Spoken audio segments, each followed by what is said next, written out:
Assalamualaikum warahmatullahi wabarakatuh, sahabat yang dirahmati Allah Subhanahu wa taala. Semoga diberikan kelancaran rezekinya, diberikan kesehatan serta dilancarkan urusannya oleh Allah Subhanahu wa taala.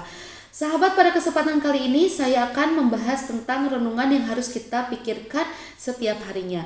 Sahabat, kita bangun di waktu subuh dan kemudian membasuh wajah dengan air wudhu yang segar. Sesudah melaksanakan sholat dan berdoa, cobalah menghadap ke depan cermin di dinding. Di sana kita mulai meneliti diri. Yang pertama, lihatlah kepala kita.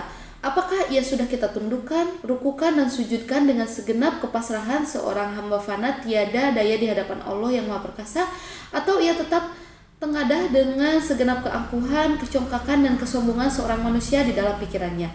Yang kedua, lihatlah mata kita. Apakah ia sudah kita gunakan untuk menatap keindahan dan keagungan ciptaan-ciptaan Allah yang Maha Kuasa, atau kita gunakan untuk melihat segala pemandangan dan kemaksiatan yang dilarang. Yang ketiga, lihatlah telinga kita. Apakah ia sudah kita gunakan untuk mendengarkan suara azan, bacaan Al-Quran, seruan kebaikan, atau hanya kita gunakan untuk mendengarkan suara-suara yang sia-sia tiada bermakna.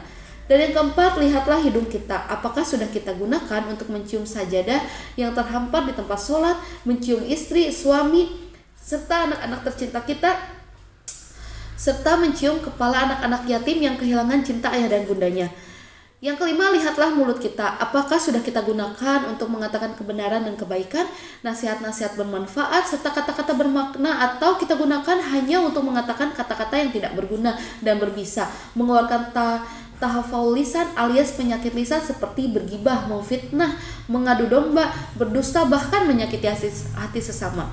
Yang keenam, lihatlah tangan kita. Apakah sudah kita gunakan untuk bersedekah, membantu sesama yang kena musibah, menciptakan karya-karya yang berguna, atau kita gunakan hanya untuk mencuri, korupsi, menzolimi orang lain serta merampas hak-hak serta harta-harta orang yang tak berdaya. Yang ketujuh, lihatlah kaki kita. Apakah sudah kita gunakan untuk melangkah ke tempat ibadah, ke tempat menuntut ilmu bermutu, ke tempat-tempat pengajian yang kian mendekatkan perasaan kepada Allah yang Maha Penyayang, atau hanya kita gunakan untuk melangkah kaki kita ke tempat maksiat atau kejahatan. Dan yang ke-8, lihatlah dada kita.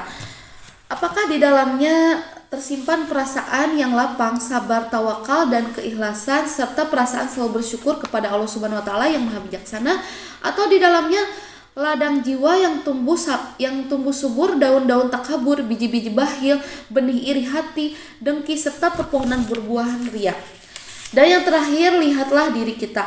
Apakah kita sering tafakur, tadabur, dan selalu bersyukur kepada karunia yang kita terima dari Allah yang Maha Perkasa.